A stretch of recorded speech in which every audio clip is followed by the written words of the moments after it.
Amanda with Straightsmile Solutions, straightsmilesolutions.com, and I've had a lot of questions in the last week about people being slow with their Ortho Starts. I've even had some of my clients saying they needed to pause or cancel their memberships. That's totally fine. You're on month to month. You can cancel. You know, your rate just might go up if you resubscribe later, but that's cool. So that's totally up to you guys. But I always reassure my clients that, first of all, Ortho Starts are dynamic. There's a lot of emotion that goes into deciding to commit to an ortho treatment, whether it's for your kids or for yourself. Now, of course, a lot of that is going to depend on the reason behind it. Is it cosmetic? Is it functional? Is this something urgent? Obviously, I think I've said in a couple other videos, and if you watch my election video that I put up, like who to vote in the election if you're a dentist. I know a lot of people don't like it, but I'm just telling you the honest truth. You'll kind of get an idea of where I stand and what's going on in our economy and our society right now. This is so normal. And those of us that are orthodontists who've been out here for a little while, we have been through cycles like this before. So this doesn't rattle me at all. I know things are going to bounce back. Depending on when it is, will depend on who is elected and how people react to the election. So it could be bounces back November 6th. It might be a year or two. So I'm not sure. But what you guys need to do is you guys need to hence this picture, keep sprinkling your seeds, keep planting your seeds. You got to constantly plant your seeds. You plant your seeds and then check on your seeds. You cannot plant your seeds and abandon your seeds and forget about them. That's not going to produce any starts. You have to plant your seeds and repeatedly check your seeds. So what do I mean by this? Well, if you are a general or a pediatric dentist who I make content for, you've got booties in the chair all the time. You've got booties in the chair for hygiene visits, for restorative visits. Every single booty in the chair should have an ortho screening. I believe it's standard of care, and they're calling it more like airway and ortho, but this is standard of care, bite screenings, airway screenings, all that. So it's up to you to screen your patients for ortho. It is standard of care all over the US according to the ADA. So if you don't know anything about ortho, well, then you need to be sending them to an ortho on a regular basis. So you must just learn how to do it so you know which ones you want to keep, you know how hard they are, and which ones you want to refer out. If you don't tell your patient that there's a problem and things start breaking down, be it perio, attrition, abfraction, you could be liable because you didn't tell your patient that it could have been better if they had had ortho and referred them out. And you can't just do it one time. You have to do it regularly. Sprinkle your seeds, water your seeds, check your seeds, okay? So if you don't have something like an iTero is the easiest way to do it. Just easy, it's free. You just scan. I have so much content on using an iTero for consults and how to do it. Cloud storage, easy breezy. Then circle back in a year. Hey, let's take a look. Hey, I remember a year ago, we had a little bit of a discussion about some things that are happening in your mouth. Let's just see where we are with that. We're going to take another scan and take some measurements. We're checking for attrition, abfractions, perio, of course, alignment. All these different things, and Invisalign gives you so many great documents you can use, but I have my own too. And if you're part of my mentorship group, I give them to you for free. Even if you just do an a la carte session, I give some stuff to you for free, no problem. If you attend one of my courses or take one of my online courses, hey, send me a receipt, I'll give it to you for free, no problem. Otherwise, my documents are $20 each. I have a document store online, but sprinkle those seeds. And even if you don't have an iTero, you can just use an intraoral camera. If you do have Invisalign, if you're signed up, and I don't see why any doctor would not be. And remember, you guys, I don't get anything out of Invisalign. They don't even say boo to me. They don't even say thanks. They don't even say hi to me. I'm nobody to them, believe it or not, even though all the volume I probably send their way. But I don't give a squat if you use Invisalign or you don't, as long as you're doing ortho, but I just use it as a generic term just because they do have a lot of R&D that no one else has. And you can do the more complicated and more technically proficient cases with Invisalign than you can with other aligner companies. I mean, it's the truth. So, I like the iTero. I think it's great. We have 2 in our practices.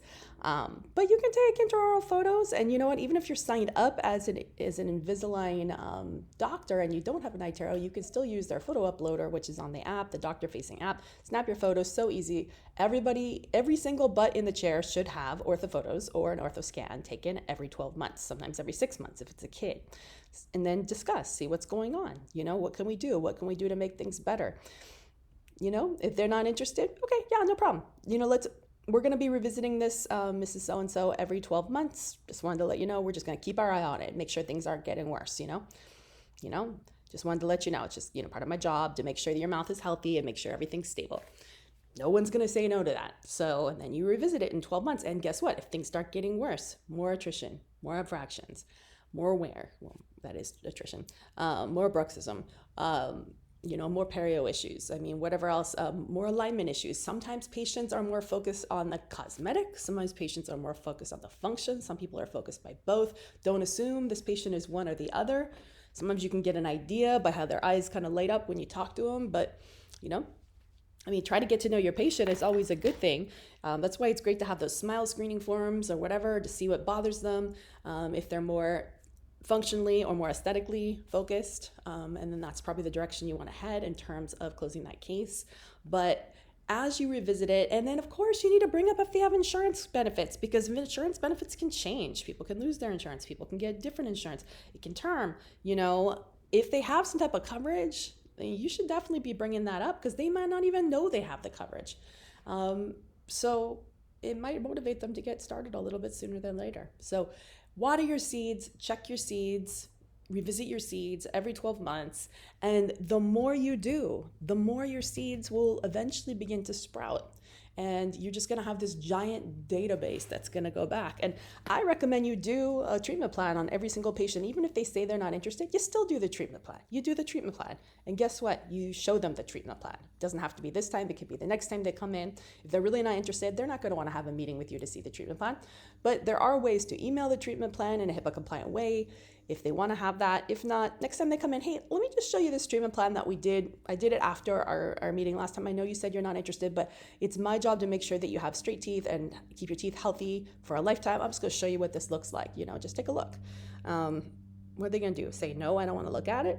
A picture's worth 1,000 words. So once they kind of see how the movement is and about how many aligners or braces or Munson braces or whatever you're doing, or if it's a kid, appliances, or fixing overjet, overbite, negative overjet, open bite, whatever, habits, alignment issues, making space for impacted canines, whatever we're doing, especially in kids. I mean, even in a slow economy, almost nobody says no to their kids. So if you're not already getting into pediatric or teen ortho, you gotta do it. Because you know what? If there's an economy slowdown, which there might be, depending on what happens on November 5th, you better have a bunch of seeds planted in that arena, because that's the direction you need to go if you want to still be making revenue. And remember, every single little kid case turns into an older case, usually a phase 2 later. So you get 2 cases for one effort, and you often get the siblings. So you lock all this down. It's a snowball. When you start treating kids, you get the siblings, and often you get the parents. So you might have just done 1, but now you have 4 cases.